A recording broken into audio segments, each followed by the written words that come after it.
Hello, everybody, and welcome to the Spoiler Warning Podcast. This is review number 707 with a review of Jurassic World Dominion. I'm Christopher Schnese. And I'm Stephen Miller. And if you're joining us for the first time, the Spoiler Warning Podcast is a weekly film review program. Each week on the show, we're going to dive in, debate, discuss, and argue over the latest films coming to a theater near you. This week, it's finally here, the next installment, the end of the second trilogy of Jurassic films. Jurassic World Dominion is here. I know everybody is super excited to figure out what our thoughts were on it. But Stephen, as always, we got to start by talking about our history with the franchise and if we have love for anything in the Jurassic Park island, and how you were feeling leading into this one.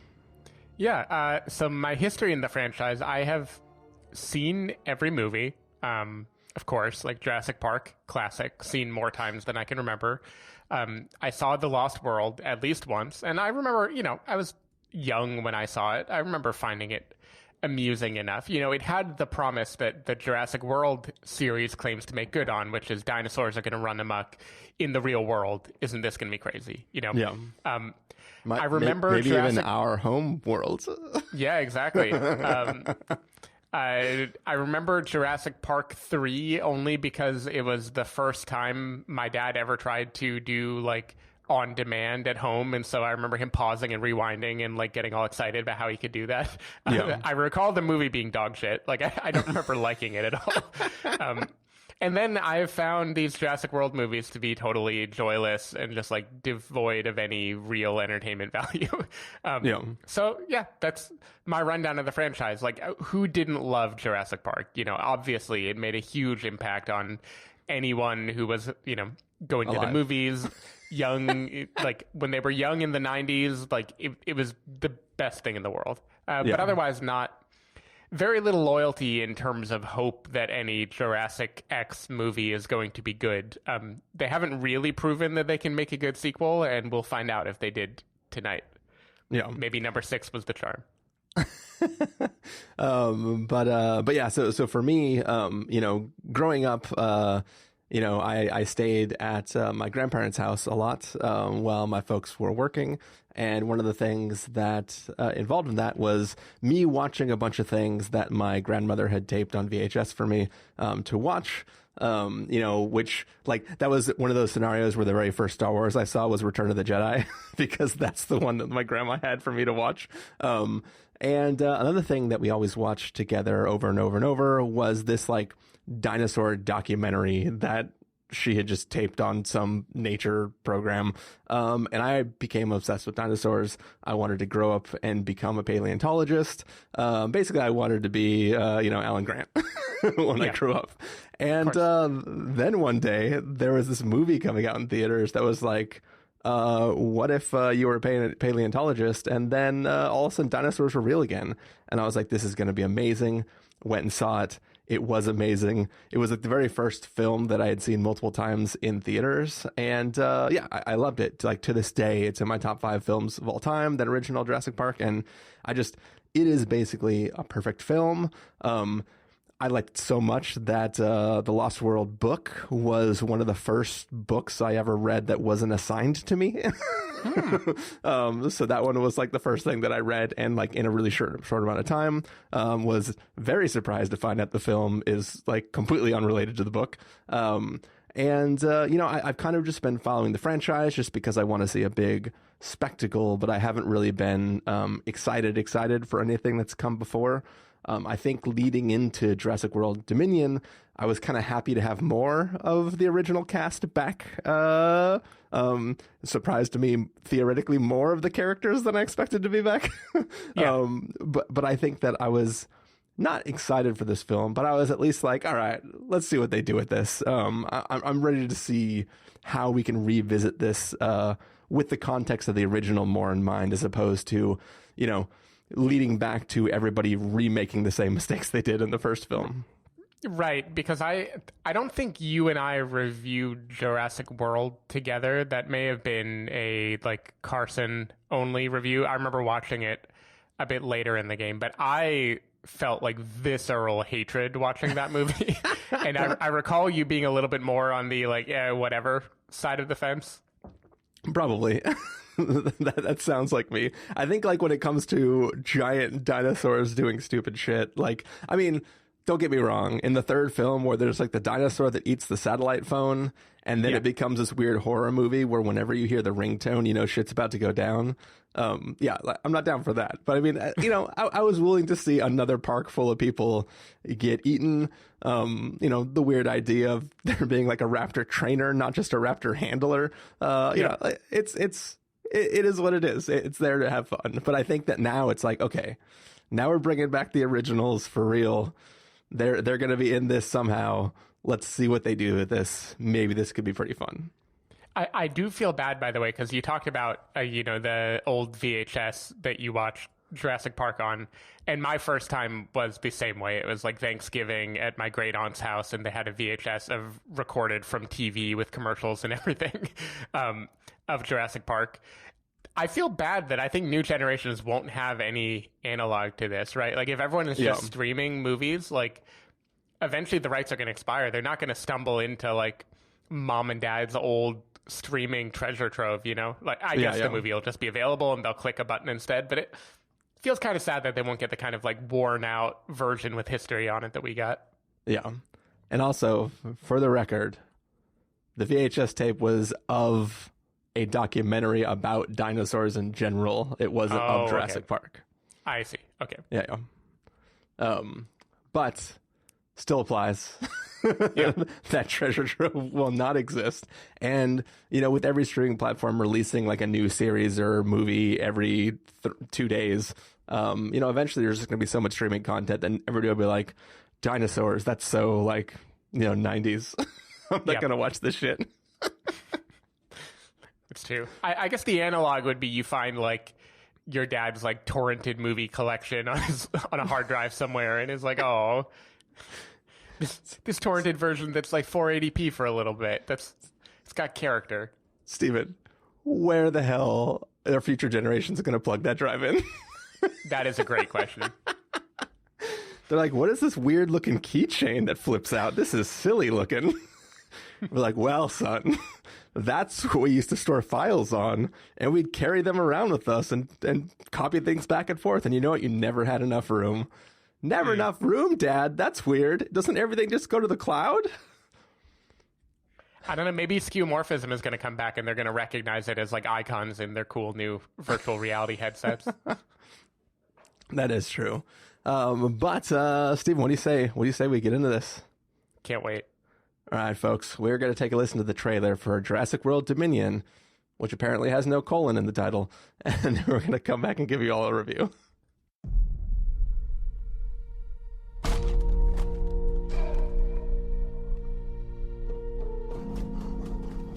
Blue had a baby. That's impossible.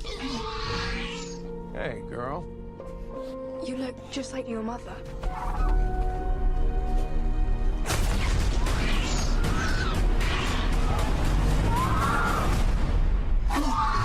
I promise you, I am gonna get her back.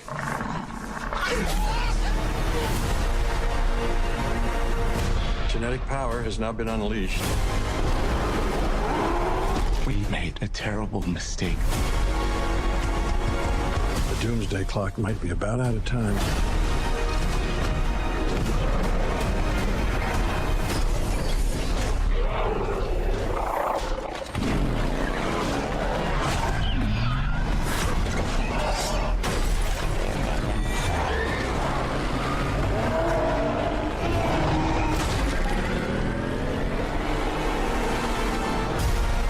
If our world's gonna survive, what matters is what we do now. I could use your expertise. You coming or what? A baby raptor? I made a promise we would bring her home. You made a promise to a dinosaur. Yeah. What?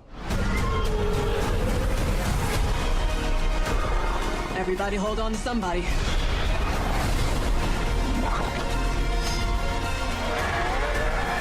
That can't be right.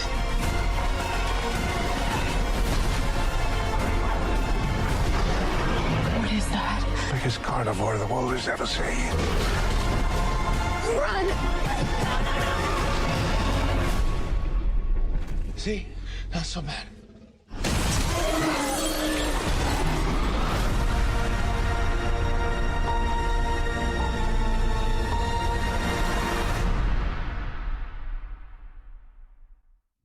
right, so that was the trailer for Jurassic World Dominion. It's basically 4 years after what happened before. Dinosaurs have been roaming around part of the planet, I guess, for a while now, and humans have had to learn to coexist with them in a way.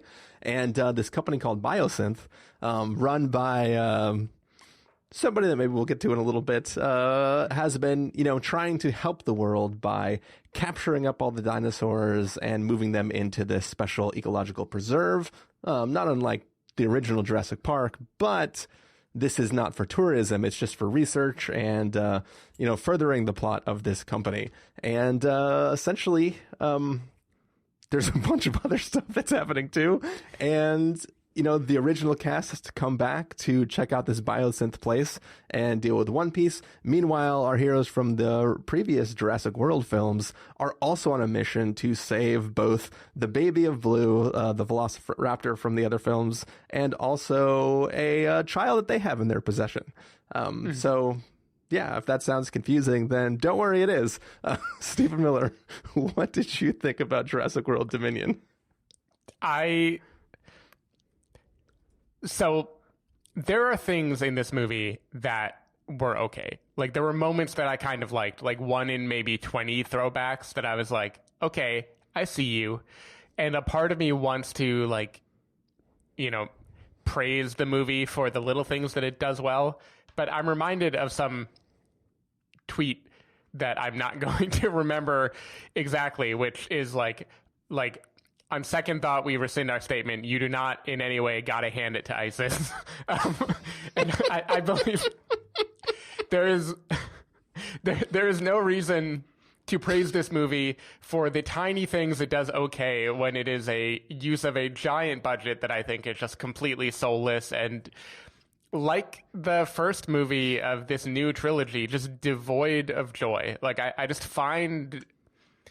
find the new Jurassic World movies to be so bland and cash grabby, not in like a we are giving the audience what they want, this is fun and silly, like a Fast and Furious, or hell, even like a Michael Bay thing. Like, I hate the Transformers movies, but like they are at least a vibe. They're doing a thing. They're having fun. I feel like no one is having fun with this movie at all. I feel like none of the actors are actually enjoying themselves. I don't think the characters have any reason they do what they do. I think it just moves from scene to scene, trying to check as many boxes as possible. And I don't think they have an audience in mind that they're trying to make happy. I think they're just trying to throw enough shit into one movie that they can hit every possible quadrant and get as many people to the theater as they can, and nothing else. I found myself very annoyed, and it did not help. I think during a work conversation earlier today, someone brought up Top Gun Maverick and how it feels watching this movie after that. That was my exact feeling, because in Top Gun Maverick, we feel Tom Cruise, Miles Teller, all these people experiencing real G-forces. They didn't have to. Like, the shot didn't require there to be a real outside. The original Top Gun worked okay with them just in a cockpit, pretending that they were flying. But they did it. Went to the extra level, and it made the movie feel heavy and suspenseful. And even when people are just doing practice flights, things that would not be exciting on their own, you feel it because of the reality involved in the commitment of the characters. This movie opens with Chris Pratt riding a horse, and it feels more fake than any CG spectacle I've ever seen. It feels completely weightless. It feels like nothing matters. I don't even know. Are they just I don't know if he was green screened on a horse. I'm sure the guy can sit on a horse if he wants to, but it just right out of the gate, the movie felt like this is going to be buttery smooth. Nothing is going to feel real at all, or they're going to pivot into practical effects like baby triceratops that literally look like the baby dinosaur in the dinosaur sitcom. Or the one little guy in the pit with almost the beak. Yeah, exactly. The movie, it was just weird. It was very weird, and it focused on things that I don't understand who they were for. This movie very much overestimates how much I remember about Maisie from the second movie. Yeah. It really thinks we care a lot about the idea of genetic engineering and some ethical paradox, as if the last, 3 movies have not been just ridiculous CGI fest. Like it suddenly thinks we care about like a conclusion to the theoretical intrigue of the series when the franchise has not done anything to justify that kind of focus. It has so many fucking characters. I don't even know who is showing me people that were in the last movie that I'm supposed to remember and love that they showed up again, and who are wholly invented people. Because I just don't care about the franchise, and I feel like the franchise doesn't care itself. That there are people it pays homage to who were in the original series. That, this whole franchise has given B.D. Wong a ton more to do than he was allowed to in the first movie. And like, it is cool that they found a reason for him to come back and have like a sizable role. Apparently in the novel, he had much bigger one than what Spielberg gave him. His character is fucking baffling. The arc of his character, now that this trilogy is done, what am I supposed to feel? Like, we'll get into it in spoilers, but I just feel like this... No one is thinking about anything. No one is trying to make it even crowd-pleasing. They're just trying to, like, throw shit on screen. And I felt... Even seeing, like, Laura Dern and Neil and Goldblum, like, all these people, like, come back and be on screen, it's nice to see them. But there's a classic, I think Ebert said, like, a movie needs to pass the test where you would rather watch the movie than watch these people eat dinner. And I would not, like, the joy in seeing these actors together is the same joy I would get just seeing them on, like, a press junket or something. That's why Spielberg was smart, because in the first movie, you got to see them in the movie and eat dinner. Exactly. See, that would be much better. They don't fit in the story. These are, like, you described the plot. It is too disconnected things that they just contrive to make these people meet together. The movie tries to do the kind of parallelism of Old and Young, where it's like, I'm going to pair you off with you, and I'm going to pair you off with you, and we're going to see how you bounce off each other. And I got nothing from that at all. I just did not. I don't know. I didn't enjoy the movie. I'll praise some things after you say how you feel, but I felt like this was a like cynical cash grab, and it was not fun at all. And I'm fine with dumb and fun. I like dumb and fun, and this was not fun. So yeah, at the beginning of this, I talked about how like the one thing that actually kind of excited me was bringing back, the original trio of the people in the trucks, right? The people who are there, who are the outsiders visiting the park and trying to survive through everything going back. And I was kind of excited to see them again. Like, maybe it is like the fallout from seeing things like Top Gun Maverick, where it's like getting to see somebody come back and reprise this role has some sort of weight inherent in it.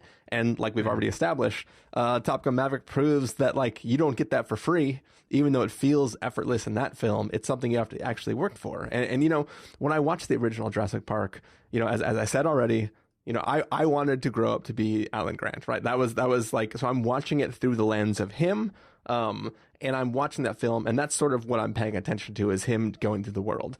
Obviously, I remember from being a kid, his relationship with Ellie Sattler, but like I wasn't really watching them. And I just rewatched the original Jurassic Park now, and one of the things that like I felt like I was watching for the first time was their relationship. Not just like they're like, there's an age difference there, but there's this infatuation they have, mutual respect for the work that they do, and like really I was impressed by like Laura Dern's performance as that character, and the way like when something happens between Alan Grant and one of the kids, and then you just see her in the corner in this like smiling thing where you can tell she is getting like her character is a real human being who is genuinely deriving joy from seeing this person she cares about feel awkward around children because he thinks babies smell and doesn't want to have them. And like there's a beautiful thing about their relationship and the way they struggle as a group through the park.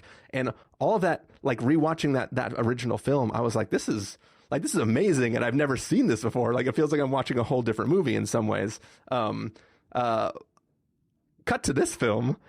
It feels like obviously Jeff Goldblum is always kind of in his own movie, right? Like he is like king of camp, very like he knows who he is. He knows what he's doing. Even in the original film. I think he's still in Thor Ragnarok. I'm pretty sure he just never left it. Yeah. That's just who he was. I'm not even sure he knew he was in Thor Ragnarok. I feel like it was a joke that we made during that episode. But anyways, but like watching them act, they all feel like they are it feels like they all showed up for a short amount of time to reprise their roles, and they were having fun, but they weren't taking their existence in the film seriously. And, you know, Right. we are watching a film that is made up of one group of people who are from the current trilogy and one group of people who aren't. But every time we cut to Ellie and Alan, they are just fucking around, doing their own thing. Right. It's jokes and gags, and their acting is a little off. Like, it feels like they were purposely trying to be like, oh my God, dinosaurs, right? Like, never get used to this. Let me pull off my glasses the same way we did the first time, but I'm looking at something dumb instead of this amazing dinosaur that I've never seen before in my life. And it's like, right. you're watching their performance and going like, what is going on? And then you cut back to everyone else, and everybody else is in this fucking serious movie. And it's like, you can't really have it both ways. You can have one person, you can have Jeff Goldblum doing his thing.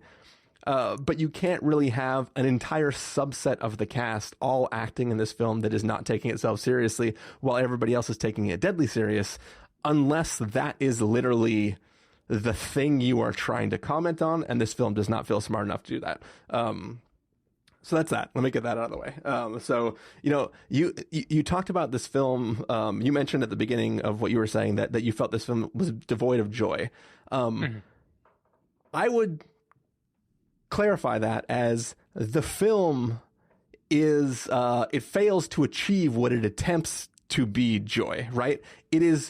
There are all these moments where it is trying to evoke those moments of seeing dinosaurs for the first time in the original. You know, the I don't remember the exact name of it, but like basically the Brontosaurus E type animal that like is just in the snow, right. And they're trying to move it into behind the. They're all Brontosauruses the as far as I'm concerned. Yeah, they might as well be. So there's all these moments where like they are trying to do the thing that should cause us to feel awe. But instead, you're just kind of like, all right, yep, another dinosaur. You know, this is the sixth movie. We know dinosaurs exist.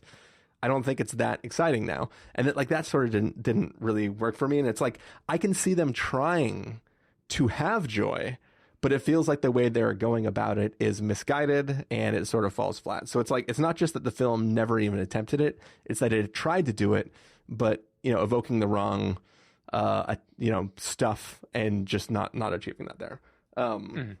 The history aspect of this feels so strange. Like the way they call back to all the original stuff, it's like an individual character is carrying their own Easter egg that's only important to them. And, you know, that certain person with that certain thing, right.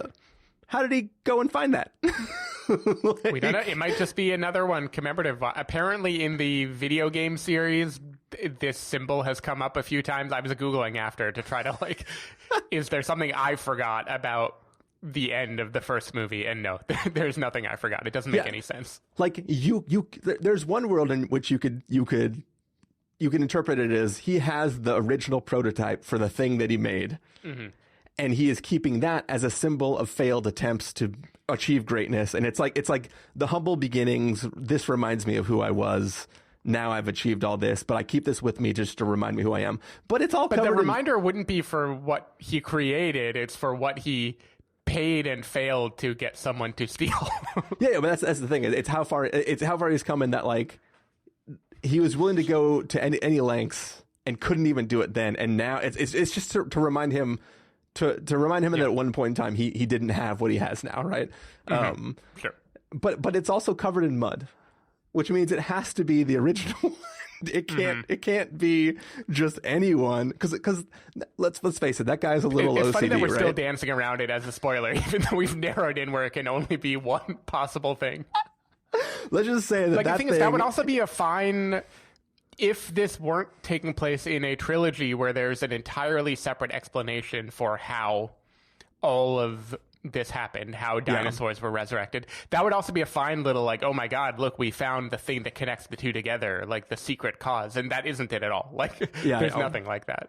But also the weird thing to me, so what this film is trying to do as it sets up, like, so okay, back up for a second. What this film is promising is just dinosaurs be all over the planet.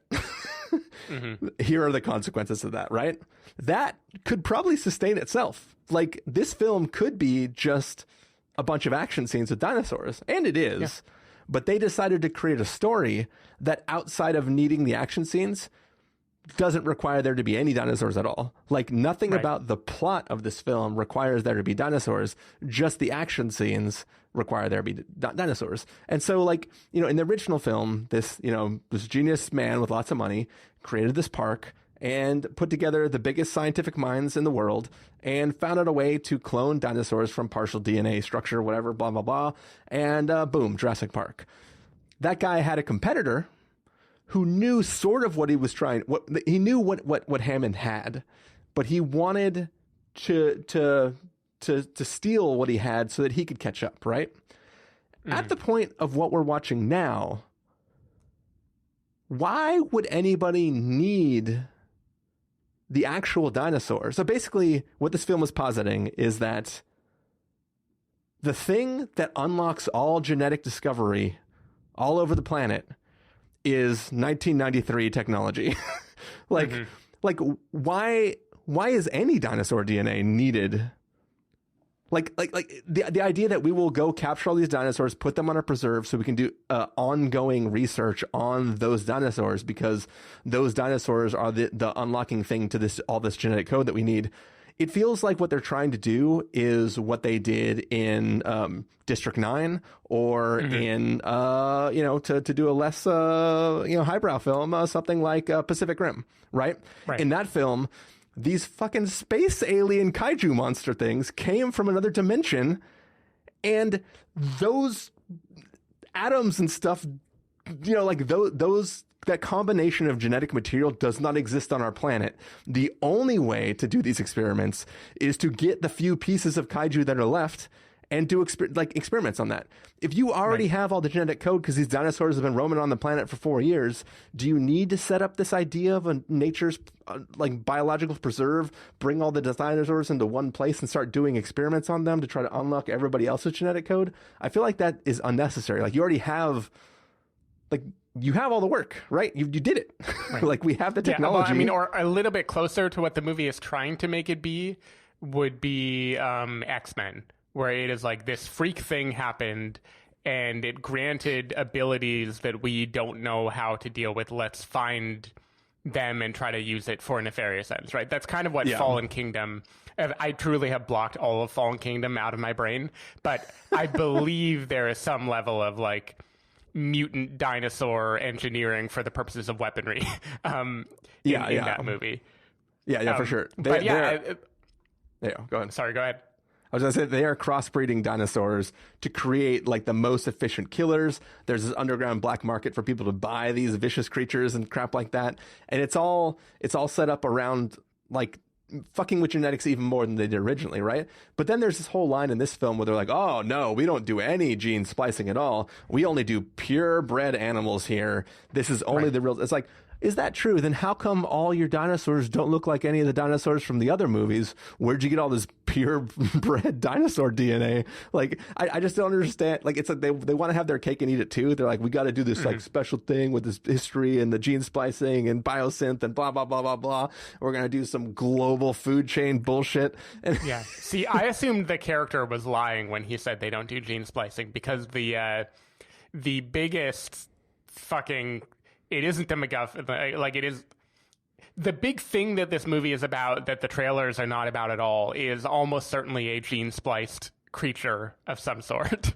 But if we're talking about the message of the movie in terms of playing God, I don't know. Is genetic engineering, genetic modification good or bad? Because there is a main character, very cute protagonist in this movie who the only lesson we are to draw from her and her past and the things she learns about the world is it is wonderful that this shit happened. Yeah, you're talking about Beta, right? Yeah, exactly. Everyone's favorite character, Beta. God, so even in the first movie, I didn't love what they were trying to do with Blue. I felt like they were just How to Train Your Dragoning Blue, and I didn't buy it. It didn't matter to me. The second movie definitely tried to do it. This time, they have gone... not only have they tried to turn this into a cheesy sidekick, now they have relegated it to the character that we are going to see for a minute and then never again. And I hate all of it. I really dislike it. But anyway, I'm talking about maybe in spoilers, we can talk about all the ramifications of genetic engineering in this movie and the little buttons it puts on it at the end that are meant to make us feel good about a thing that is still terrible and a man who is kind of like one of the world's greatest criminals against humanity. Well, also, like, we can get into it, but there is a villain in this film who has a plan, and the plan involves taking a resource and making it so only your copy of that resource is viable everywhere. Okay? Mm-hmm. Yes, you could do what this person does, or couldn't you just make a genetically engineered resource and then plant some of those resource seeds in competitors' fields and then sue them out of oblivion because they are now growing your genetically modified crop? It's almost as if this is something you could achieve without needing prehistoric DNA. Yeah, well, and let's say you are courting a brilliant scientist who, in classic scientist mode, is blinded by the belief that what he is doing is right and that his research must continue, into allying himself with a terrible business overlord. I don't think my pitch for the scientist in We Are Making the World a Better Place would be let's wreak havoc on everyone else so there's no competition. I feel like that wouldn't be what I lead. You know, maybe I'd sneak it in on the edges a little bit. I don't think I would lead with that the way that they're doing. Also, Stephen, haven't we learned that, modern stuff small, dino stuff big, right? If you were trying to grow something that would grow faster and more populous than a competitor's thing, wouldn't you just make the item you're trying to grow prehistoric instead of make a different prehistoric thing that fucks up the so Stephen, if you wanted to buy a bundle of hay from me, sure, and hay was going for whatever the current price is, and for half that price I could give you 20 bundles of hay, wouldn't you buy it from me instead of the competition? Like, couldn't you do it at scale with your prehistoric resource as opposed to needing to spend time with this weird, possibly world-wrecking thing that you're trying to do? You make a valid point. I'm honestly stuck on the hay. I feel like a bale of hay is the quantity I would need to really get where I want to be. So I don't know what your price would be on that. Because I said bundle instead of bale? Yeah.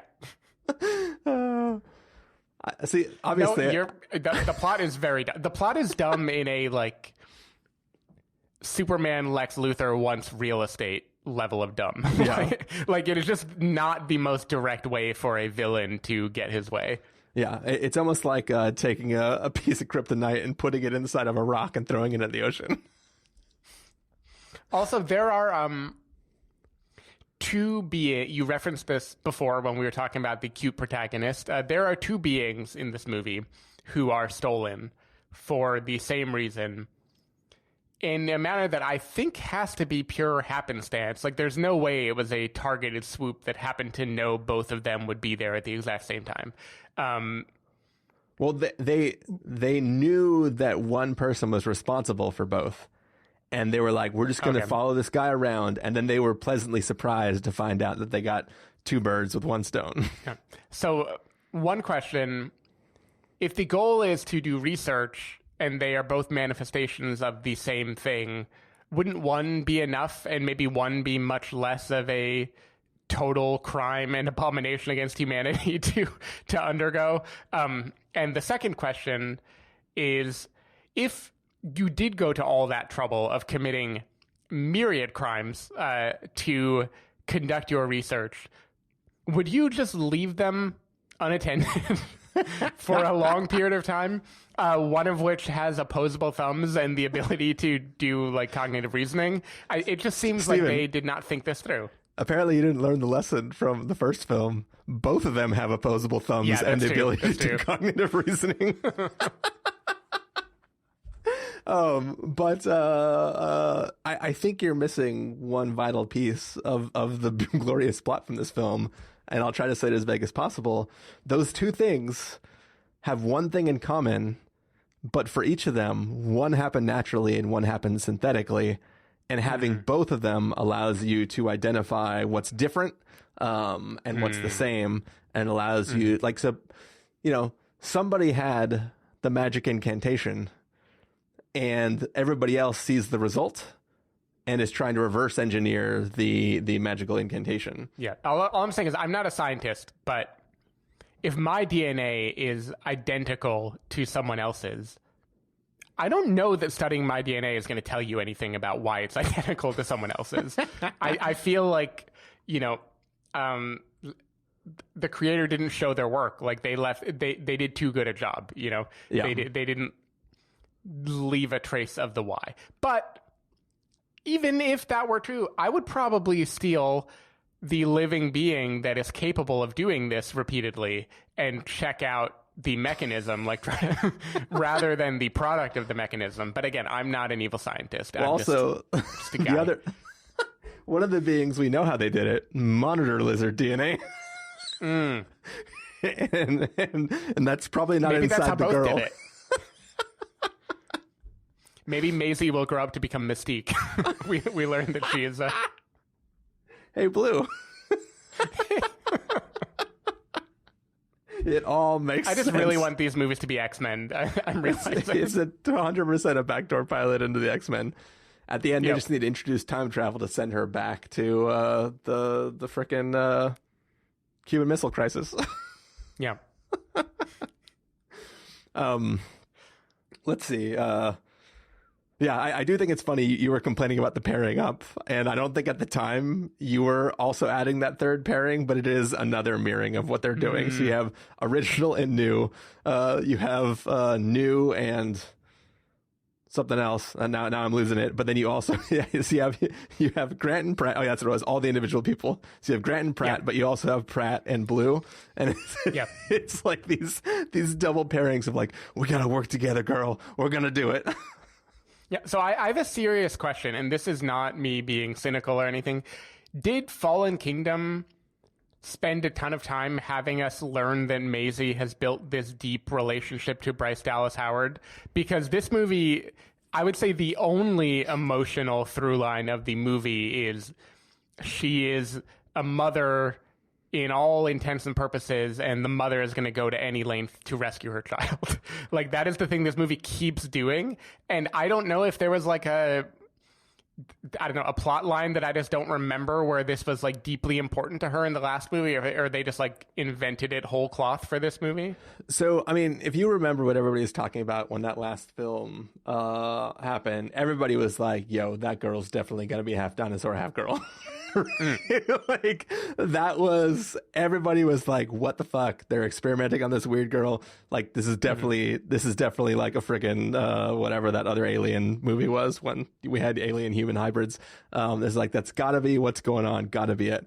And I don't know if this was always the plan or if this is a retcon, but it sure as hell feels like whatever that relationship turned into is definitely after the events of the last film. Like, that didn't exist then because didn't they stumble onto her? Like, I thought they... Yeah, I mean, I think she is living in this mansion, because remember, the second is a kind of like haunted house movie. Like, they always find weird genres to turn Jurassic Park into. Yeah. In this case, she was living in this mansion where black market dinosaur crossed with, like, I don't know, tree frogs and shit like that were being sold. And her grandpa, like her Hammond, is like, I think like smothered by a pillow or something by some evil dude. And anyway, she gets away and frees all the dinosaurs at the end of this movie. Yeah. At the end of Fallen Kingdom, I think. Yeah. Like, I don't remember feeling any emotion about her in the movie. I don't remember her being like the one that we were supposed to be deeply feeling and rooting for the way that this movie definitely wants us to do the whole time. I truly, watching this movie, because I don't care enough about the Jurassic World franchise to remember it, I was trying to remember, like, are her parents the like sister and brother-in-law of Bryce Dallas Howard back when she was like the, you know, stick in the mud Jurassic Park like leader, and she is like, I just couldn't remember. I felt like there had to be a deep connection between them because the movie was hitting that drum so hard. And I don't think, according to Google, there was nothing. Like it was just, she existed in the movie. They saw her, she ran away with them, and then now we're supposed to learn that she is like their parent figures, and we look at Chris Pratt and Bryce Dallas Howard, and we're like, oh, they are better than the real thing. They're so close together. They would go to any length to rescue their poor girl. And I'm like, when did you make this fucking relationship happen? And why do you make a whole movie based on it? 4 years, Stephen. They've been together for 4 years, acting as a parental figure, trying to protect them, and it's just built-in inherent nature of two people fought, like being a father and mother figure for this little child who was theoretically helpless if it wasn't for the fact that she was half dinosaur, which is a joke. She's not half dinosaur, but yeah, she's not half anything actually. She's one of the few people who is 100% just one other thing. Yeah, but her genes are identical to somebody else who is half of two different things. But yeah, let's see. Any more non-spoilery stuff to talk about here? Oh yeah, this is one thing I want to say. Like, you know, you go back and watch Jurassic Park. For the most part, a lot of the effects still hold up, right? Like the very first time you see the Brontosaurus or Brachiosaurus, it's you know. It's rough. I'm not gonna lie, it's pretty rough. But like in general, across the board, that film holds up. What is it about dinosaurs that, unless they are large dinosaurs that are moving slowly, just the effects are god awful? Like I don't know. Like to me, what it feels like. You know, earlier you were talking about the scene where he's on a horse and he's trying to, whatever the frickin' thing is. I don't know the dinosaur's name. But you know, he's trying to like corral these dinosaurs. And when you're watching it, I think the problem is all of the smaller bipedal dinosaurs have the same gait animation. Like when they run, they have the same running animation, and it feels like it's disconnected from the ground they're running on. Yeah. So when you watch a horse in full gallop alongside a dinosaur that is making its own foot movement, it for some reason they don't feel right. There's not something. It's like uncanny valley for the trot, right? Like it's something is wrong. I there. really didn't like that combination too. There is, I don't know. I am sure they got world class, you know, special effects CGI people involved in this movie. So like, I can't in good conscience shit talk the craft of it, but it doesn't work. I don't know why it doesn't work, but it feels to me, granted that I watched the original in a lens of early 90s, which this movie just can't be seen in, you know, it feels worse looking in almost every level than the original Jurassic Park did. Like than the original Jurassic Park does. Like we watched that at Alamo a few years ago, I think. Like I think they did a special screening of it. This movie, the dinosaurs did not instill fear or dread or awe or wonder or anything. They just look like CG, like video game cutscene characters. Like I'm playing Shadow of the Colossus and I'm gonna like jump on one, you know, while Chris Pratt lassos it. Like it just did not feel real at all. That was a bad comparison. Shadow of the Colossus is an amazing game. Effects are great. But yeah, they don't fit. They don't blend in the world that they are inhabiting. The big boys I think are decent though. Some of the big boys are okay. I think the flying guys are also cool. I won't name them until spoilers because I'll just go through some of the few scenes that actually work for me.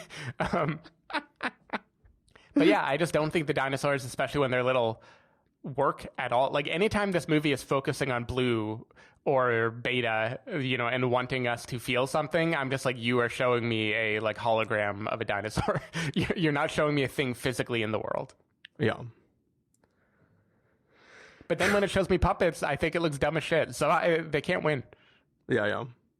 It is also funny, like in one more complaint before we get to spoilers. But it's funny to me that not only are they repeating so much stuff that homages back, it's like they need to reference something visually that was in the previous films. And it doesn't even have to go back to the original. Like in Fallen Kingdom, you know, you have a freaking volcano going off on this island, and shit's exploding, and it's like, fire and imagery that resembles how all of the dinosaurs died the first time, first time in How history. brilliant. Yeah. And then, so in this film, they're like, all right, so we're not on an island with a volcano, but how are we going to handle this? We need some sort of fiery visual that reminds us that all the dinosaurs were killed by a giant asteroid.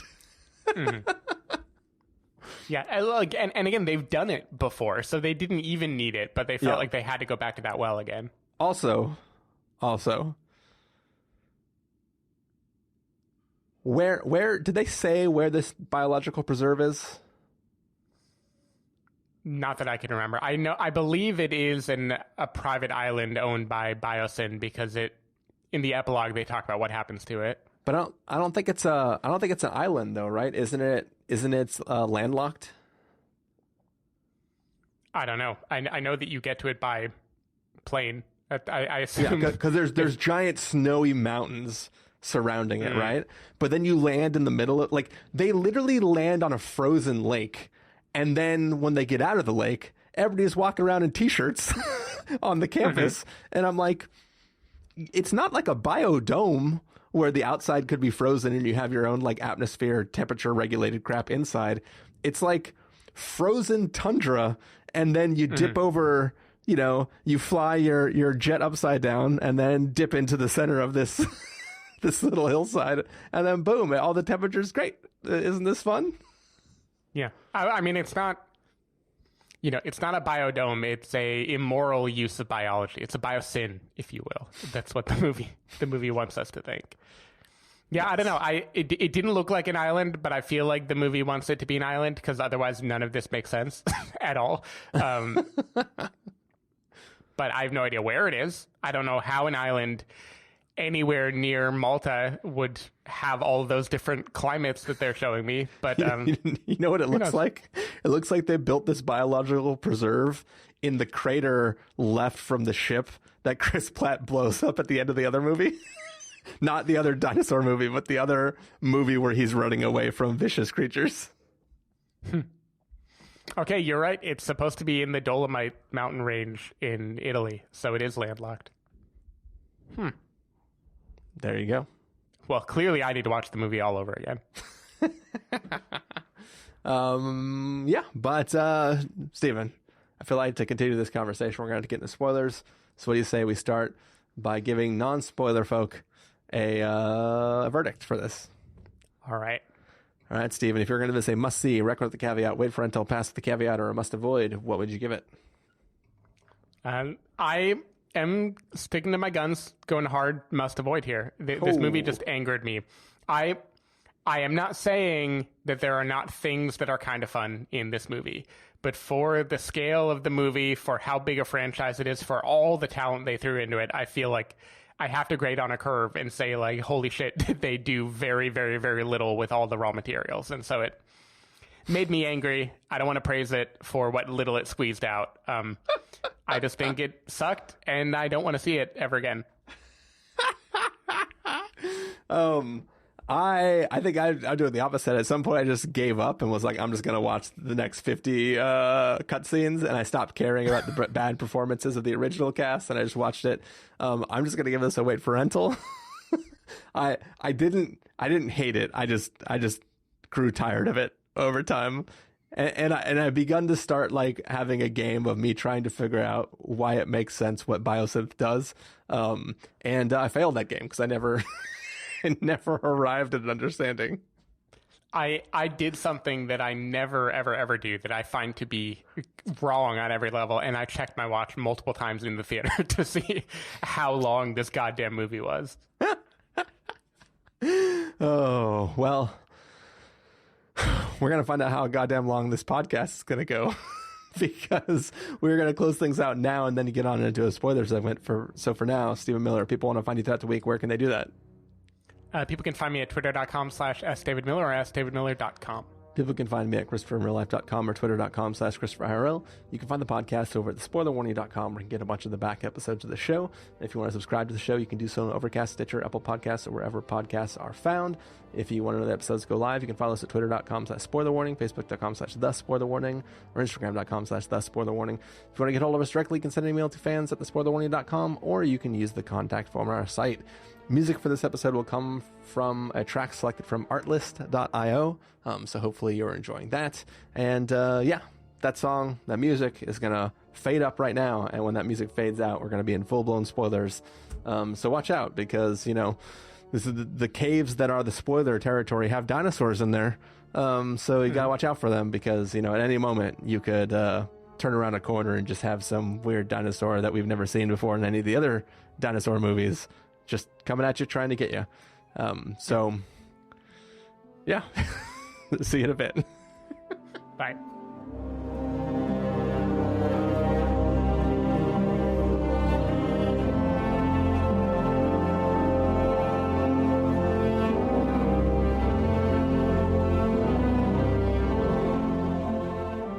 All right, we are back. This is spoiler territory. It's the after part of our review of Jurassic World Dominion. You can think of this as the second island where they were also growing dinosaurs before they shepherd them over to the main park.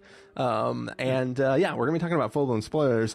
Before we get into a lot of the different things that we wanted to talk about that we've hinted at in the earlier review, Stephen, I got to talk about one subject. Right. Why in the world did they insert the backstory of Ellie and Alan not having got together and not having been in a relationship this whole time? The idea that they portray him as somebody who could never confess his feelings for, like, the first film opens with them having a conversation about her saying she wants a group of child Dr. Grants running around, which implies that they are far enough along in their relationship that it's not just a work relationship. When Ian starts hitting on her, he says, when she's like, hey, you and he's like, yes, we are. So there's no conception of the fact that they wouldn't have stayed together at the time. Nothing in the events of those films, I think, should have separated them. I just don't understand why it's not a... Why we have to do this game of like, well, they had different lives and then now they're going to find love together. And I'm sure I'm forgetting what happened in Jurassic Park 3. Well, I know that's what I was wondering too, because in this movie, they not only say they haven't gotten together, he like name drops her husband and she says it didn't work out in a way where it was like, oh, did I misremember? Did we meet her husband and family? And was their whole thing? Because I remember, same as you, the original movie, they are together, right? Like, if not 100% romantically together, they are clearly on their way, and I don't know. The only answer is because they wanted to give us the moment when they finally fulfill the demand that audiences have had, and just showing that they are happy together wouldn't fulfill it the way that a like passionate kiss at the end would.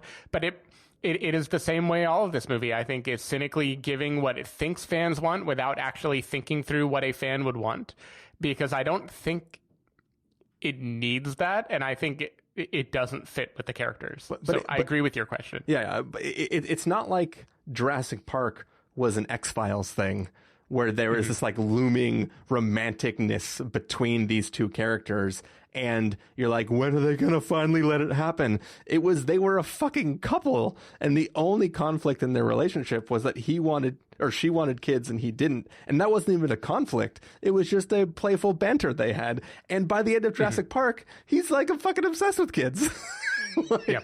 He just went through the whole process of becoming a father and then like fighting for something that you brought into this world, minus the fact of bringing it into the world. But like, I just didn't understand like why we had to go through that process.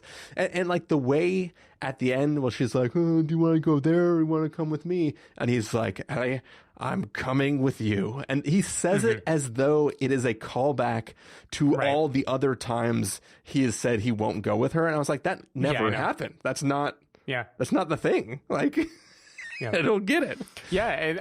I mean, they're just setting up a new dynamic so they can resolve it at the end of the movie. It's the same with the at the beginning of the movie, Maisie's like, "You're not my real mom," and we're supposed to like think that that's a thing that we care about her relationship to Bryce Dallas Howard. So then later, when she is rescued, she goes, "That's my parents." Then we're like, "Oh, finally, she learned to love her adoptive parents." I wish when she said, "You're not my real mom," Bryce Dallas Howard said, "You have no real mom."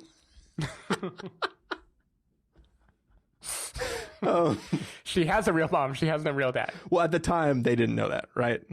This is a thing I guess we learn. Like, I feel like in the last film, we knew she was genetically modified in some way from the second movie, but I guess we didn't know it. Like, that is also confusing to me, is they're revealing more about her backstory in a way that, again, I do not remember, but it feels like they spliced it into.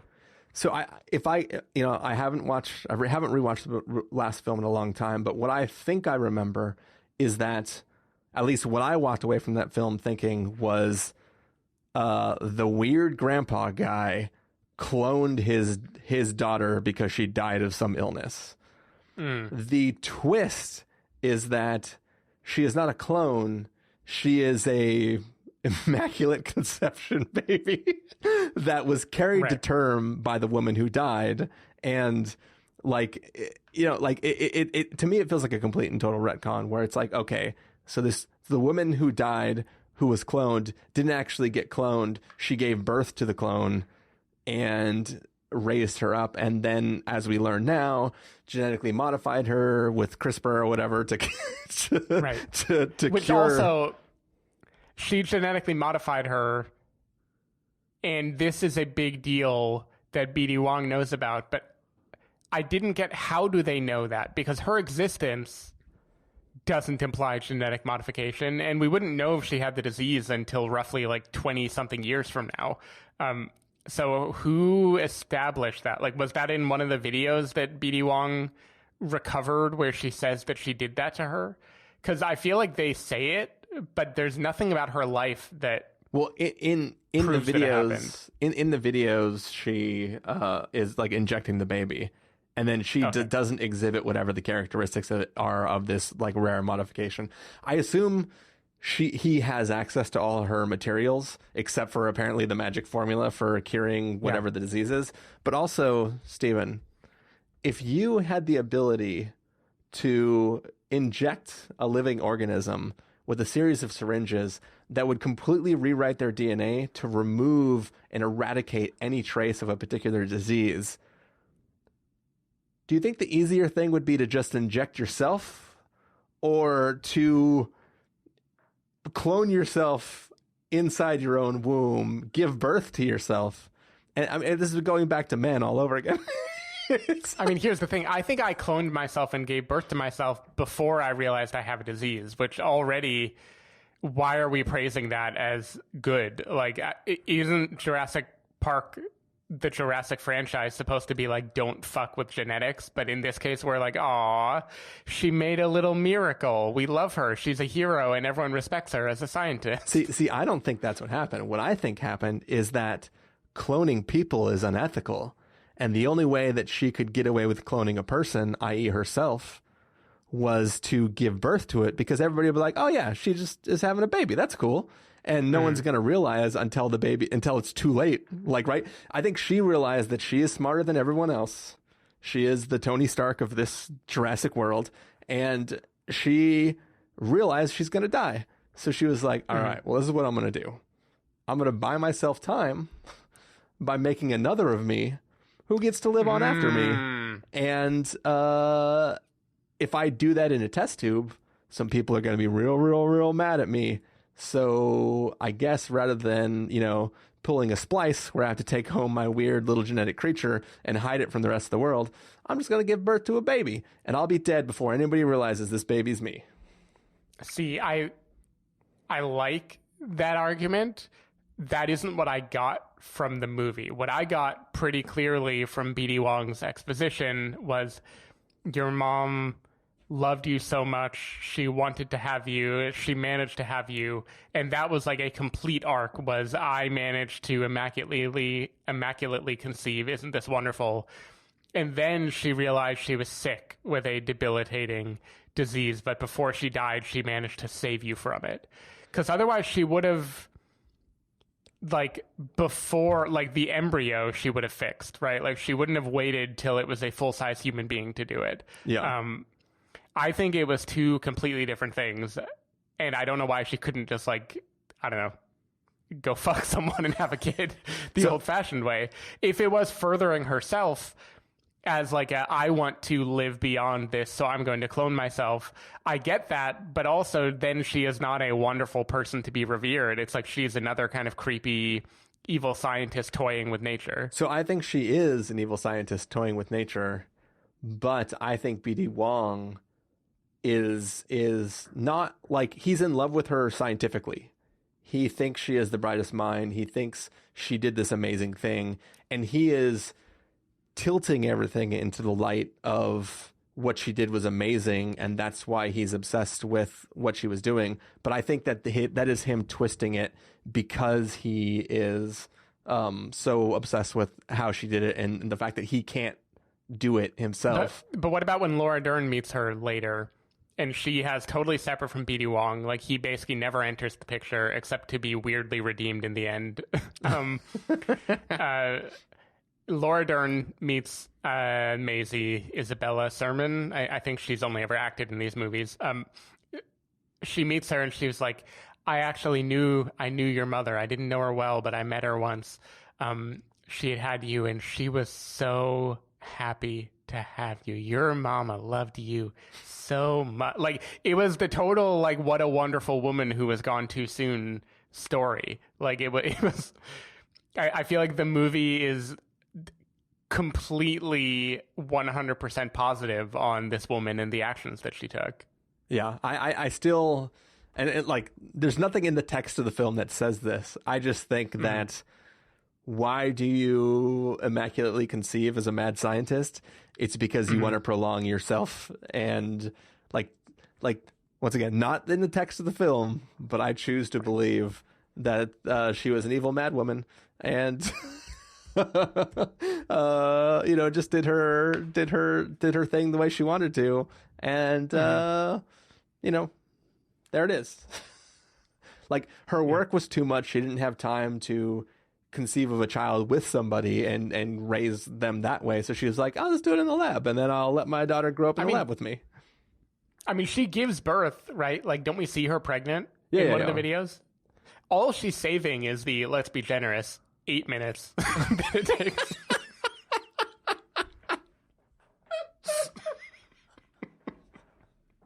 That's what I'm saying, is if she could grow the child in a test tube, she would have done it. But that's illegal. We can't clone people. We can clone sheep and dinosaurs, and that's it. and people's pets. Right. But anyways, next topic that's very curious to me. So they introduced this little short, like 30-second segment about how all the dinosaurs have these microchips in their brain that allow the company to remote control them at will if needed. Nobody deploys this while people are getting eaten.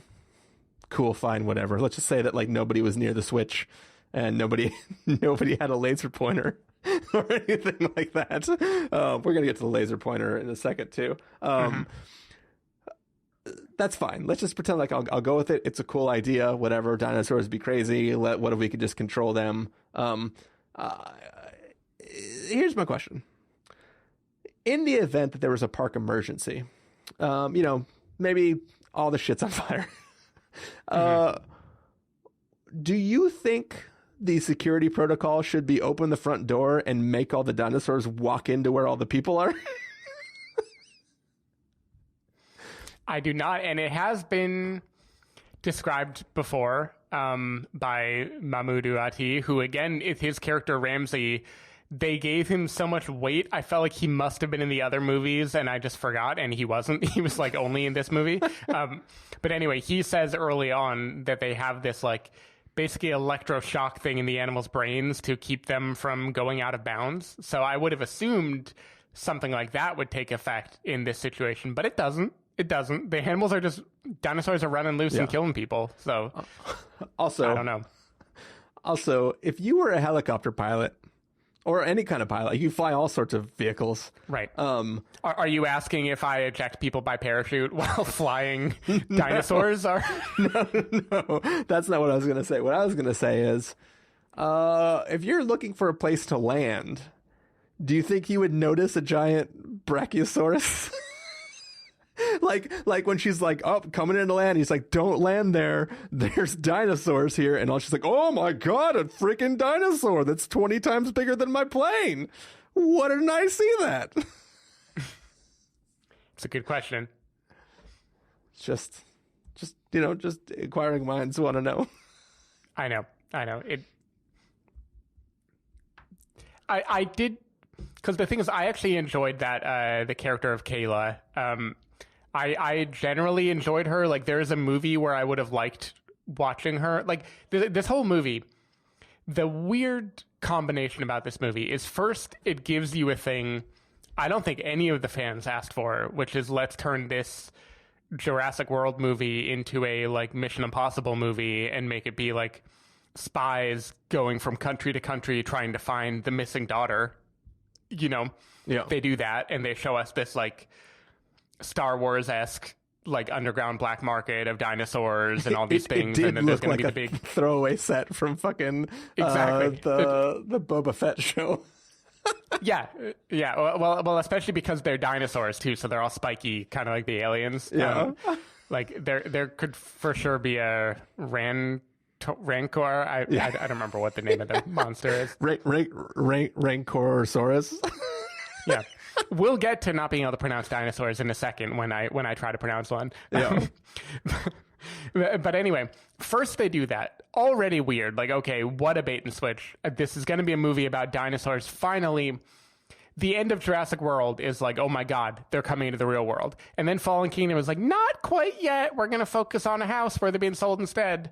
But then the end of that, they're being let loose. They're being freed. Maisie has freed the dinosaurs. So now it's like, oh, fuck yeah. Finally, look. Didn't love the first two movies in this trilogy, but finally I'm going to see what, the second Jurassic Park promised me, which is I want to see a dinosaur smashing up a city. I want to see Godzilla with dinosaurs. I want us to explore what happens in this universe. And then they're like, no, actually, we think you want to see James Bond, but it's Chris Pratt and Bryce Dallas Howard. Yeah. And then... So they establish all this, dinosaurs with laser pointers, which you and I have talked about this offline before. If you can point a laser pointer at someone to kill them, I think you could have just killed them via a gun. Like, I think that is a wildly inefficient way to murder someone. Yeah. Also, we should talk about how these amazing predators, velociraptors, who are so great, can't outrun Bryce Dallas Howard on a roof. I feel like we should think about how good are these creatures at killing after all. Stephen, 65 million years ago, there weren't roofs for them to run on. They had evolved to run in dirt and things that gave them more traction. Put them on a roof. What are they going to do? Evolution hasn't made them able to run on roofs yet. Yeah, they're very confused. But anyway, so they do all that. I didn't like that they were making this twist, but they've established their characters. You know, DeWanda Wise, Kayla, she is going to be the kind of like, all right, you're in a spy movie now. I'm your pilot. You're going to learn more about me as time goes on. Version of the movie. We have like the evil Bond villain woman who has the laser pointers and everything. It's like, okay, that is who we're against now. I wasn't happy, but I was like, okay, I'll see where this movie goes. I'll see what it does. Within 10 minutes, they're like, nope, actually, they're crashing the plane, and now we're just doing Jurassic World all over again. Yeah. Like, it is very weird to me how this movie doesn't give you what you want, proposes something new it'll give you, and then sacrifices that and is like, we're not going to give you what you want or this new thing. We're just going to redo Jurassic World. I don't understand how the screenplay got made. I will say one thing. When they do crash the plane and they're on that ice block and that dinosaur's coming for them and the ice splits open and they're like, what are you going to do now? And the dinosaur says, like, I'll show you what I'm going to do, and dives in. I was like, all right, that's kind of cool. Badass. One of the best parts of the movie, for sure. It's like, this is fucking rad. Now, going back to Kayla, of all the things they want to do to tie back to the original, how is she not like the daughter or granddaughter of Sam Jackson's character from the first film? Like, and what's weird, she even has a moment where she goes, everybody hold on to your something. And it was like, did they change their mind partway through? And because she has a picture of her and somebody on the steering wheel of her plane. And, you know, when she crashes, you know, whatever, like I saw it for a second. And I was like, oh, son of a bitch. Is that him? Like, is he going to be in this picture? Yeah. And like, I was like, okay, they're not going to do it. But then at the end of the movie where she buys the plane again, I was like, she's going to sit down, pull the picture out of her jacket, having taken it from the plane before it went under, and then set it on the steering or the flight stick again. And it's like, there were so many chances for them to tie that back just to be another homage to the first film. And they just don't. They don't, which is fine. They don't have to. But it's weird to make her say, hold on to your something. And I was like, she was definitely going to, like, it almost feels like they did it and people thought, like, people groaned during a test screening. So they ADR'd the word something instead of butts, and then then just cut the scene where she places the picture where he's in it. Like, I was like, come on. Yeah. Come on.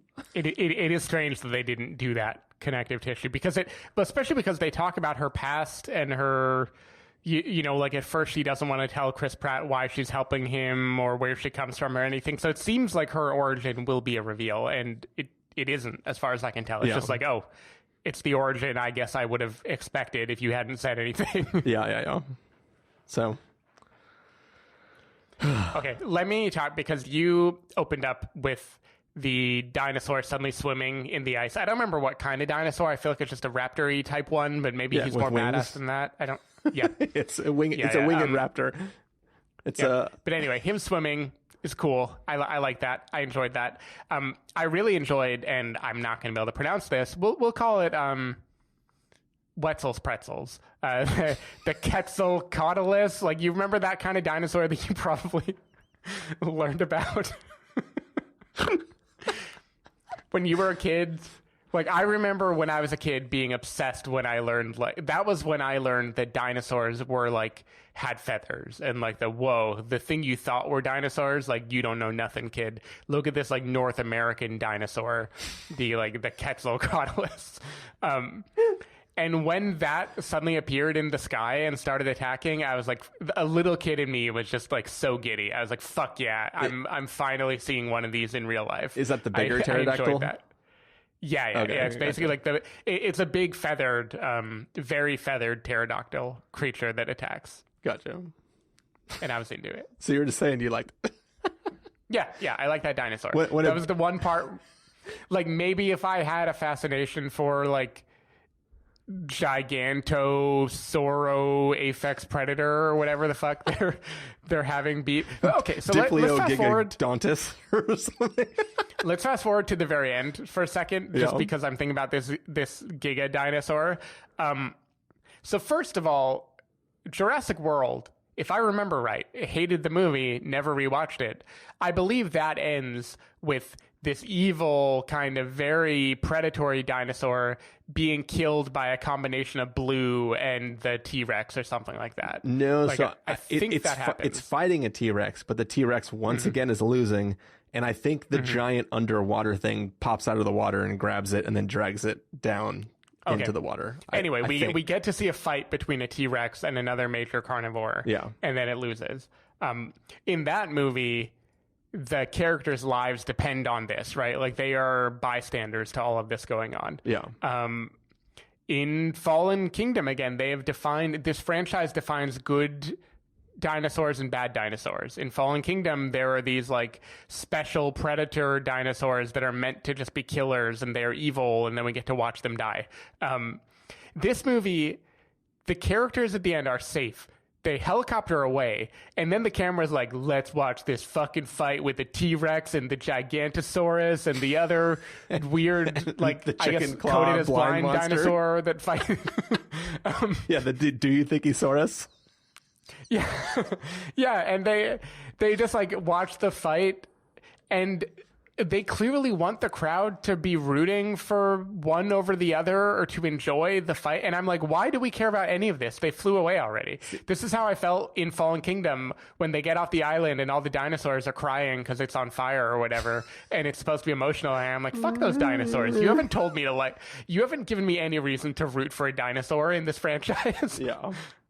Well, first of all, I was excited for the T-Rex fight.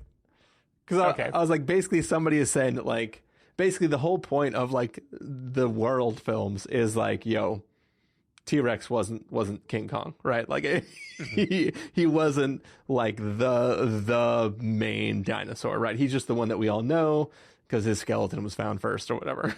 Right. And everything else is like, there's something crazier than a Tyrannosaurus Rex. And getting to see a slightly bigger Tyrannosaurus Rex that's blue. But that's the thing, right? It's like what we're watching is the hero of the first film that saves everybody at the end of the day is back again and gonna save the day again. And it's just really like it's a moment to just watch them fight in a way that is. Now, do you think? Yeah. Do you think in the context of this movie, where we've gotten to see the originals, the old guys, come back and save the day, this is trying to make a commentary like that? Like the T-Rex is the old franchise and it's just kicking the new franchise's ass? I mean, maybe. I will say, of all the throwbacks, the one thing I actually did kind of like... Head in the circle. I was like, all right. You got me. That's pretty good. Right. That was one of the ones when I was giving my, you don't gotta hand it to ISIS quotes. That was one of the things where I'm like, I could hand it to them for doing that, but it's just such bare minimum effort given all the raw material they had. But it was just so good. I was like, all right, I like it. I'm here for it. It's great. Mm-hmm. Yeah, I like that. I like, just in general, the last part of this movie where they're in a kind of like circular outpost of sorts and they're being attacked by the Gigantosaurus, or maybe it's the T-Rex. I think it's the Gigantosaurus by then. They're being attacked by this Giga whatever thing. I mostly like that. That felt like the most like the original Jurassic Park to me, and there was some joy in seeing them be terrorized by this big monster, Godzilla style. I enjoyed that. I didn't mind it. Still hated the movie, but I think 15 minutes of it toward the end, I was like, okay, if you had just given me this the whole time, it would have been fan servicey and stupid, but at least it would have serviced this particular fan. Yeah. And just the amount of time they spend on locusts and other shit doesn't make any sense to me. I'm very sad that they didn't get Jeff Goldblum to say "must go faster" again at any point in this film. That was kind of sad. But what did you think of his moment to do his little hey thing again with the fire, and then get to throw the fire sphere into the mouth of the dinosaur? I like that. I don't know why it combusted like that. I don't know what he knew about what these locusts were made out of. But I enjoyed that moment. In general, I think... so you mentioned that all of the older cast kind of feel like they showed up to like hang out and play act as their old characters, not really to be believable in any way. Yeah. I think Goldblum is the most successful of them because he is the quippy Marvel character in this universe that is just pointing out why the plot is dumb and why the things characters are doing is silly. And I think he pretty much works the whole way through as being that guy. Like, he's the one who calls out that Chris Pratt made a promise to a dinosaur. Yeah, that was pretty good. Just in general, his like commentary is, pretty funny in the movie. And then when he does get his kind of heroic moment, I enjoyed it. I do like too the way they called back to the first film, where like Hammond is trying to teach her how to walk through the power station and find the buttons, and he's like, screw all that, just look up, follow the pipe, you're there. And he just like 3 down, 4 up, same thing.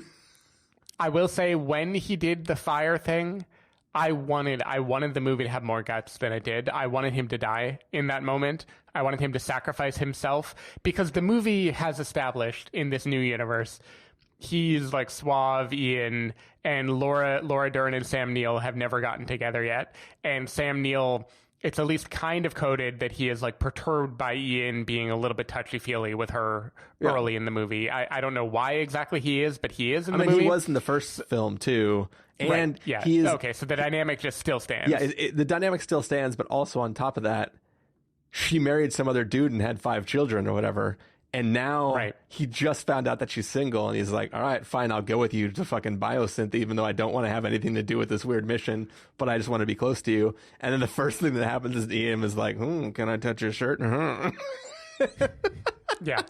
No, okay. So anyway, I get why he feels that way, but that would mean to me, Ian, who has been established as a kind of like a hedonistic, does whatever he wants guy, having it his end of his arc be that he sacrifices himself for the two of them, I think would be like fantastic and way better than anything we get in the movie.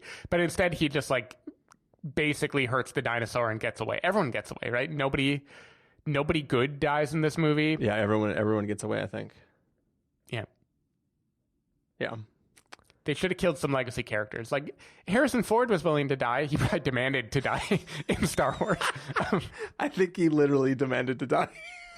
Yeah. I think it was like, I will only do this movie if I'm done. But yeah, let's see. What else is there? One that we haven't yet. I mean, we've alluded to it several times, but we haven't really talked about the locusts for real. I will say there are like 700 dinosaurs in this film killing people. The locusts were the creepiest thing to me. Like, I'm not gonna lie. Like I'm fine with bugs, right? Like I'll a bug comes at me, I'll just squash it. Yeah, whatever, love it's a good fine. bug. The fucking giant locust creep crawliness, it just gave me the heebie-jeebies. Right. Like, it brought back a childhood memory I have of a very large bug, beetle-y, fly creature that was outside my door like one night in the backyard that I guess I like tried to smash it or something, and I remember seeing it and it was like it was like making this creepy, like kind of standing up and trying to survive, and I could see its like head very clearly separate from its body. And I think I had just read the Left Behind series, which involves some like Revelations-y locust demon creatures, and I was all freaked out about that, and this movie definitely skeeved me out too with the locusts. Yeah. I just don't think they're cool in a dinosaur way, though. I feel like it is a completely different movie. Like, it doesn't need to be Jurassic World to do the locust plot. Yeah.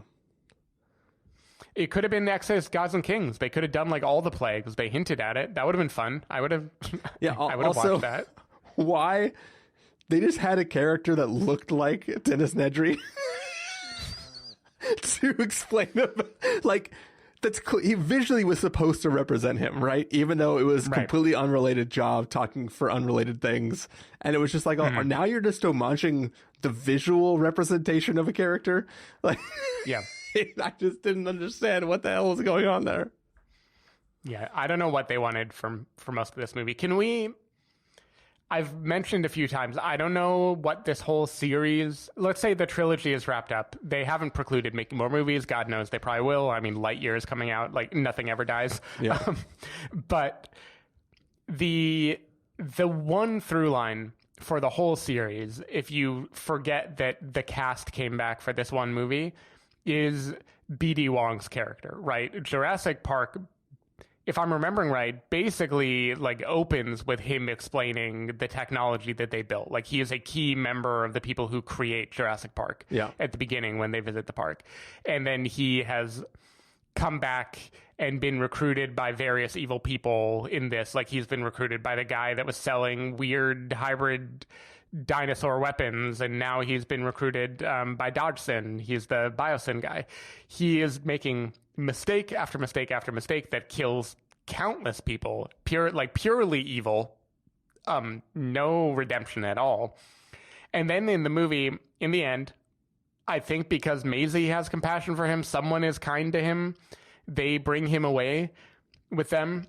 And then it shows, thanks to the brilliant work of this doctor, they were able to use genetic engineering to fix the crops. And it's like, wait, so genetic engineering is good now? Like, now we like it? We're fine with it? That is the lesson of this franchise, is like, good, he played God and finally it worked. It is very weird as an ending epilogue of the movie. Also, what was his plan?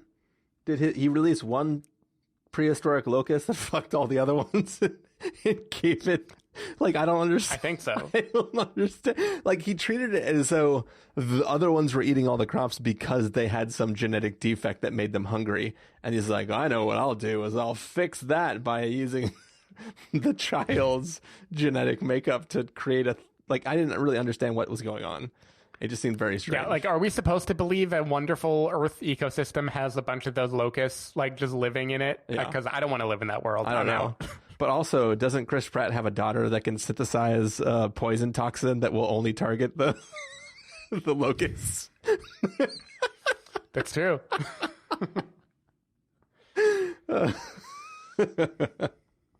Just saying. Like, there are so many easily contrived things they could have done to get, you know, the original cast to come back to Biosyn, the place where all the dinosaurs are. You know, there are many reasons they could have made them come back. Having it be someone genetically engineered locusts, Laura Dern wants Sam Neill to come with her because she needs a witness. Like, cameras and other things don't exist in this universe, and now you need another witness to do anything. Like, it just feels like no one thought about it at all. Or they really wanted the locusts. Like, they came back from, we need something flaming in the sky. What can we do?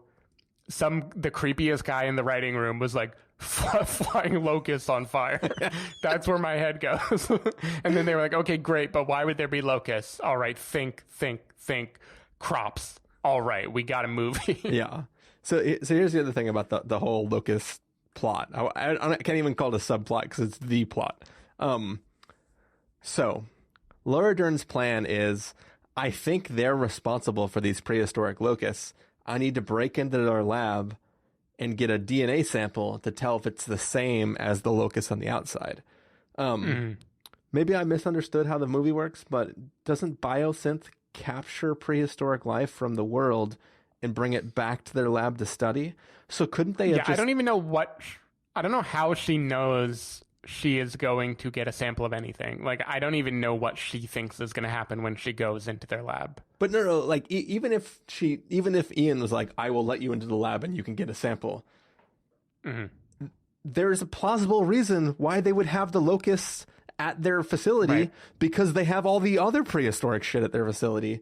So why would this be any different than any other dinosaur? It's like, whoa, well, the T-Rex you have is the same DNA as the T-Rex that I saw in the wild. Whoa. Yeah, like, is she trying to prove that it is the same DNA, or is she? Yeah, she's trying to prove. Because here's the thing: they make a point them. of, like, they didn't eat the Biosyn plant next door. Yeah. So the two arguments for that are either they genetically engineered the locust with a special, like, line of code that says "Don't eat our stuff, dude."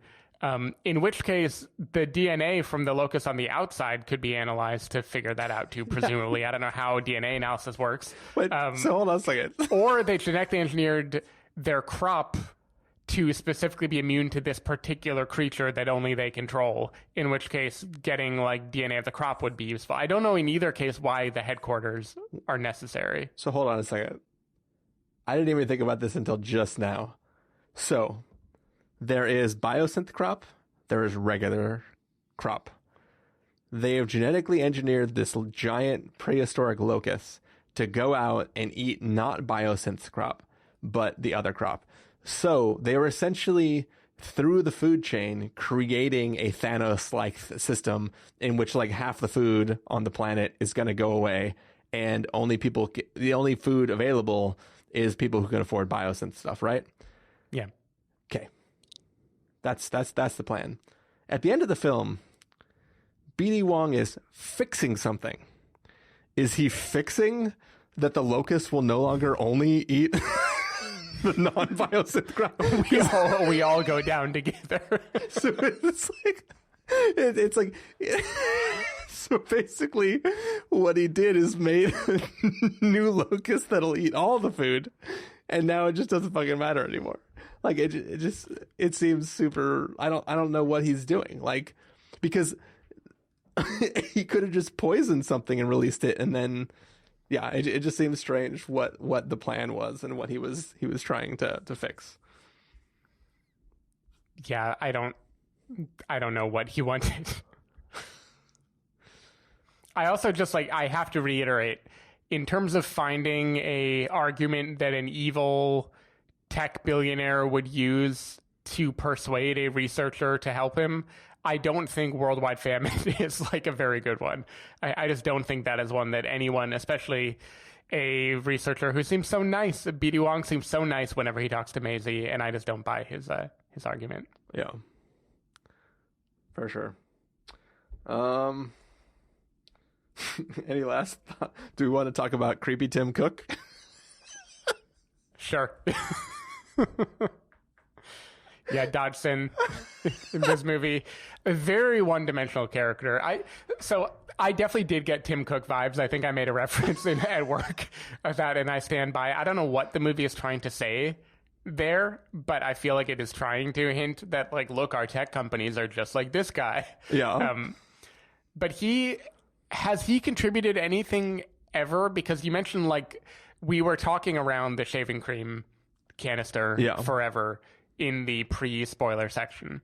And he has kept that as like a thing on his mantle, and now he is changing humanity. But if I'm remembering right, I guess he was a competitor in the original Jurassic Park, so we do believe they built a thing and it just wasn't as good back then. So as I understand it, they hadn't broken the code yet, right? They hadn't figured out how to synthesize a full DNA sequence using the frog DNA or whatever. So they were like, well, fuck it. If we can't build them from scratch from our own amber samples that we're harvesting, if we can pay somebody to just give us the embryos, we can start with our first dinosaurs, and then we'll have enough to build our own thing, and we can compete with them. Obviously, shit goes crazy. In the second film, his people have hired, at least in the books, they have literally gone back to the island to try to just steal fucking dinosaurs, because, like, what's better than embryos? The full-grown dinosaur, and we can just call it a day. We have everything we need. And clearly, he's been able to, like, rocket ahead by... He basically did a thing. It's kind of like, I already joked that, somebody was Tony Stark. But remember in one of the films, maybe it was in one of the Spider-Man ones, there was like a company that received all the contracts to harvest all the wreckage from the end of the first Avengers film. It's like that sort of situation. He was like, hey, we do some stuff. Why don't we offer to collect all the dinosaurs from the world? And it's like he was able to earn the contracts, which gave him all the access to the thing. I just don't understand how having dinosaur DNA, bingo, dino DNA. I don't know how that leads to curing cancer and all these different things. Like, obviously, me neither. Yeah.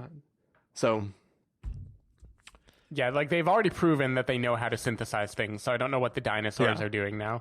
I also, of all the times for him to cave to public pressure, so worldwide famine, he didn't cave to ethical concerns from his staff. I guess they didn't voice it very vociferously. Late in the movie, he is brazenly evil, doing all sorts of wicked things. But when a few of his team members point out that they have a protocol they have to follow to send the dinosaurs back, he suddenly is just like, yeah, I have no choice but to comply with you. Like, I don't know what his motive is. Like, at that point, he is full heel turn already, and he's about to die. Like, why then is he making life harder for himself? Because he didn't want to bring the dinosaurs back. Like, as far as I could tell, he wanted to just let them die and get the hell out of Dodge. Yeah. But in that moment, because his, like, 4 staff are looking at him, he has to still be the good guy. I don't understand Dodgson. Yeah, I don't really get it either, though I do love his little freak out where he starts hitting the chair. And I also do love when he's like, fuck it, Malcolm, you're fired. And then Malcolm's like, all right, but before I go, let me go on this rant about how shitty this company is and how they're doing evil shit and stuff. I was like, I don't know. I like this, whatever's happening right now. It's dumb as hell, but it's still fun. Yeah, I liked his death. I was fine with him dying, at least. And that did at least, like, mirror Newman's death in the original movie in a way that felt nice. Which is still weird, though, because once again, Dodgson isn't the one that died. He fucking... though I think Dodgson in the book for Lost World, if I remember correctly, he has a great death, which is he's back on the island and he makes this, like, repulsor ray thing that basically drives back T-Rexes. Yeah. So he finds the T-Rex nest and he's like using it to drive the T-Rex's back, and he's like going to get a T-Rex egg because, you know, it's really hard to lift a giant T-Rex. But if you can just get the egg, then you have a baby T-Rex and you got all the DNA and blah, blah, blah, blah, blah. And so he's standing in the nest and he's like, there's two like mama T-Rexes that are all like, and he's like, driving them away. And he reaches down for the egg and it pulls the cable out of his little ray gun and he's just like, fuck. And then he gets eaten. It's so great. But yeah, then we couldn't have... For listeners, I apologize that I keep referring to Wayne Knight or the character of Dennis as Newman. It's just, it's my touch point for him. Dennis Nedry. Yeah. We all knew what you meant. Yeah. It's just shorthand. But yeah, let's see. Last thoughts on this film, Stephen. It's not good. It's not a good movie. One last thought. People seem surprisingly fucking chill that there's just dinosaurs all over the place. Like nobody this isn't like a zombie movie where everybody lives in these fortified cities that are like, you know, like there's no scene where people are dropping shipping containers around Vegas to try to keep the dinosaurs out. It's just like everybody's like, yeah, sometimes when you walk outside you get attacked by a raptor. It's cool though. Yeah, which I think is a kernel of a good idea in this. Like I saw Colin Trevorrow at some point in interviews mention that like he thinks if dinosaurs were unleashed in the world, it would be like bears and elephants and lions and everything else, where you like they exist in places and they could be a danger to you, but they aren't necessarily so prevalent or invading our cities or anything. Like we found a way to coexist. There could be a totally cool movie exploring that and exploring like how humans and dinosaurs coexist and what are the dangers and what aren't there. But the one thing for the movie decided to be like kind of realistic about is the thing that makes no action happen. It just seems very odd to me. Yeah, like to me though, they treat dinosaurs the way people are now treating COVID, where it's like, oh yeah, I remember when COVID was a thing. Like nobody is like, I'm going to go outside and there might be a dinosaur there. It's like everybody's just like, fuck it. It's weird, yeah. Like at the end of this movie, Chris Pratt and Maisie and Bryce Dallas Howard are just like sitting out front, cuddling, enjoying the night. Like, are they not going to get attacked by velociraptors? I know. Like, I get that they think that there's only one velociraptor and they know him, so it's cool. Like, it's just like, what's going on? But yeah, it's not coexisting with them, you know? Like maybe we need Jay Baruchel to come out and be like, this is Burke. Yeah. Come on, Chris. AVAB. Just because you think you know one of the good velociraptors doesn't matter. All right. Should we call this an episode, Stephen? There's another example. See, here I am now by myself, talking to myself. That's chaos theory.